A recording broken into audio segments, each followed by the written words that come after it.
Hello, this is Pastor James coming to you with the pastor's message this week. Be glad to bring that to you.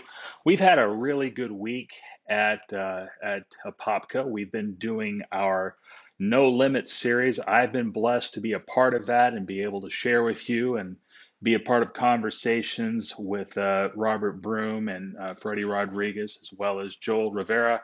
And it's been a blessing to me. I hope it's been a blessing to you as well.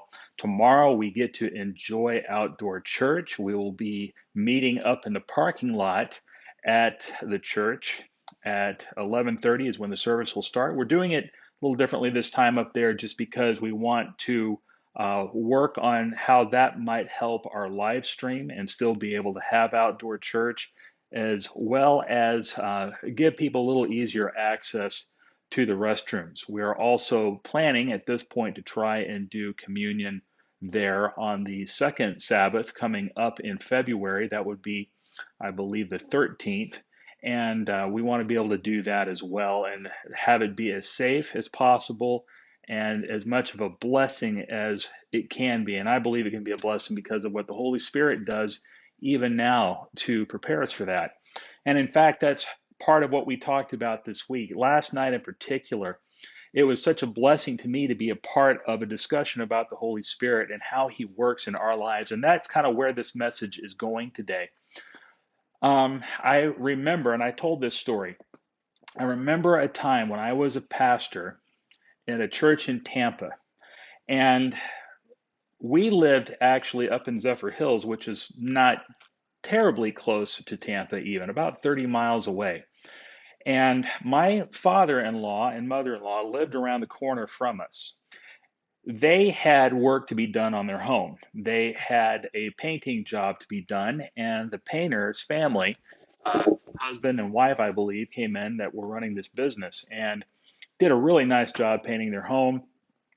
Got all the information, got the address. In the course of the conversation, when they were there, my in-laws mentioned that I was a pastor at this church in Tampa, 30 miles away, the Carrollwood Seventh-day Adventist Church. And interestingly enough, about a week later, I believe, they had a niece, and I may not get all the details right in my head, but they had a niece who had left home, felt like she was in danger, and had left the home that she was living in and was trying to find help. And the niece called her aunt and uncle that were in Zephyr Hills that had done this business. And it just so happened that they knew where she was.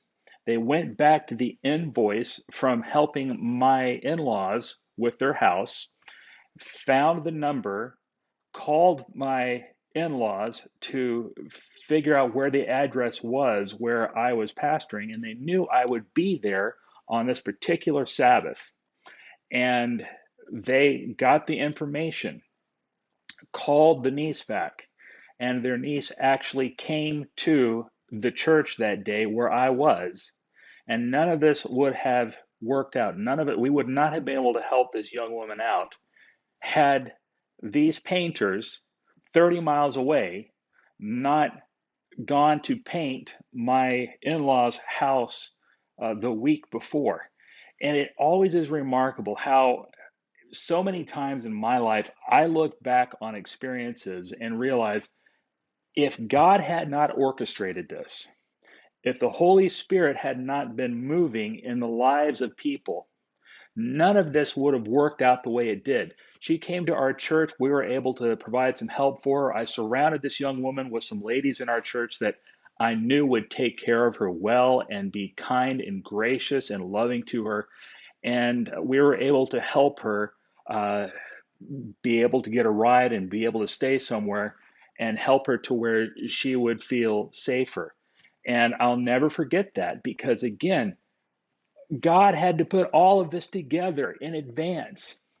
And it's always indicative to me when I can look back at something and how that transpired that God's been working in my life and the Holy Spirit is working in my life. And it just reminds me so much of when Jesus was praying for his disciples in that prayer right after the Last Supper. And he's also teaching them at that critical moment about the helper that was to come. And he says in John chapter 16, um, let me say it again, this truth. It's better for you that I leave. And I'm sure the disciples thought he was crazy to say that. If I don't leave, the friend won't come. But if I go, I'll send him to you. And when he comes, he'll expose the error of the godless world's view of sin, righteousness, and judgment. He'll show them that their refusal to believe in me is their basic sin, that righteousness comes from above, where I'm with the Father, out of their sight and control. Judgment takes place as the ruler of this godless world is brought to trial and convicted. But this part right here, when the friend comes, the Spirit of truth, he will take you by the hand and guide you into all the truth that there is. So, and other parts of that teaching, guiding you into truth, but also I think guiding you into circumstances where you can only credit the Holy Spirit for having done this, for teaching you truth, for putting you in a position to be on the mission of God where you never expected you would be there. And that's what the Spirit of God does for us. Guides us into truth, guides us into places where we can be on God's mission with Him in effective ways. I want to encourage you every morning, just submit your life to God and ask that the Holy Spirit will guide you into truth and guide you into places where you can best be of service to God and His mission here in the world. And that's kind of what I took from that and took from my experience. And I believe that God will do that for anyone who asks.